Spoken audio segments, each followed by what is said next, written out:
పాపం మానవా, యేసయ్య చెంత చేరి నీ బ్రతుకు మార్చవా.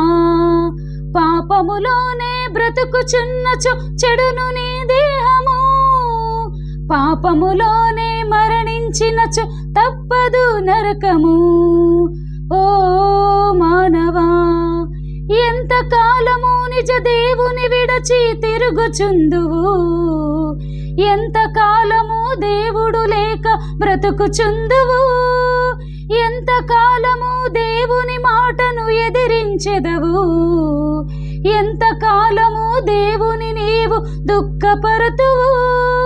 యేసయ్యే నీ పాపం కొరకు ప్రాణం పెట్టెను, యేసయ్యే నిన్ను రక్షించి పరమున చేర్చును. ఆమేన్.